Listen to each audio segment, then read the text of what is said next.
everyone, it's Mimi and welcome to my channel.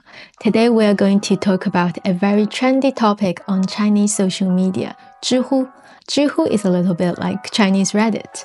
Why do most Chinese people consider it natural for the groom to buy a house and a car when getting married? The person who posted said, "What surprises me is not just only girls and their parents believe this way, but many men and their parents also share this belief. Typically, the groom's parents screamed and saved, sometimes even dipped into their retirement funds to help their son to get a house and a car. Meanwhile, the bride's parents face no such pressure and simply wait for a man with a house to take over." I want to understand the root of this mindset. The comments that has the most likes in times of moral transition, two types of people emerge. The clever ones exploit the rights of the new rules to invade obligations of the old ones, and the rights of the old rules to invade obligation of the new ones. The clumsy ones, on the other hand, forego the rights of both the old and the new rules while taking on double obligations. And the secondly most liked comment, according to Chinese tradition, the one who contributes the most financially holds the greatest authority. That's why in ancient times, there was Lao Ye, the old master. In the old society, he was referred as the Dangjia, which is the head of the household. However, on the rise of the modern feminism, women had break this tradition of financial contribution equating to decision-making power. They seek to become the master themselves, yet they only choose to take equating of decision-making power on the role of the master without contributing the most financially. This had led to today's surreal reality. Most men still believe that whoever contributes more should have greater authority.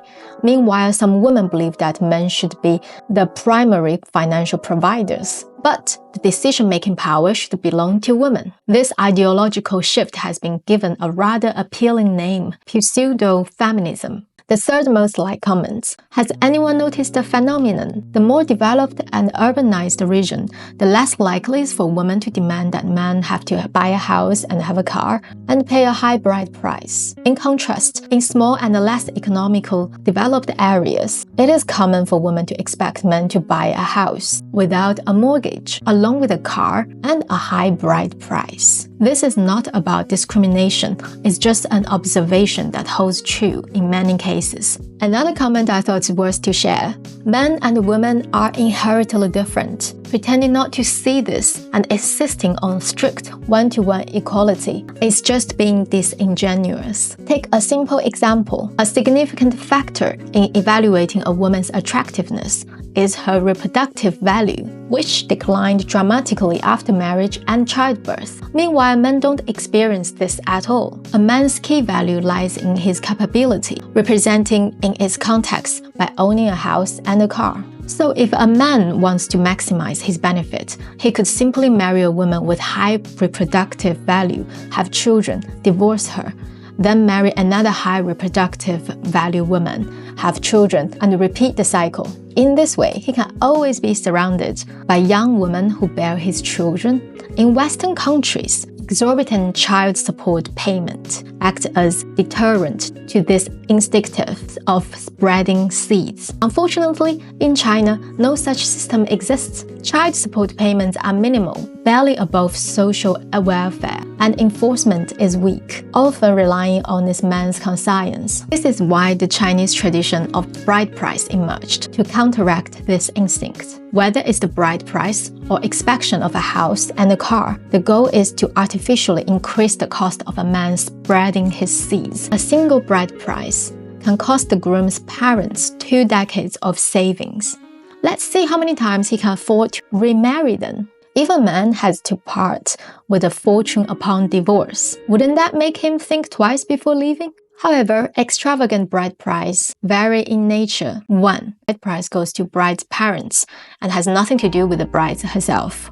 This is often used to support the bride's brothers. The bride Having been conditioned since childhood, willingly extracts as much as possible from the groom's family, fully accepting her role as the scapegoat. The bride price goes directly to the bride, while she might spend it with her husband. Essentially, she is securing her own financial safety. The bride price is often given to the couple together. In this case, it's more of a symbolic gesture of the sake of tradition, with little real financial impact. Now, some argue that discussing reproductive value subjectifies women. Fine, let's call it reproductive capability. Instead, the classic notion that rich men carry beautiful women simply reflects an economic powerful male pairing with a reproductive powerful female. Though often criticized by those who lack of wealth, this arrangement is inherently logical. People like Li Jiacheng is exceptions. People like Liu Qiangdong is the norm.